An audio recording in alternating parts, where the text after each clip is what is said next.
విశ్వేశలింగమై కనికరించరా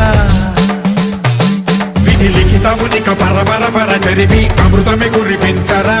రామేశలింగమై మహిమ చూపరా పలు శుభములగని అభయముని లిఖితము సతతము అందించరా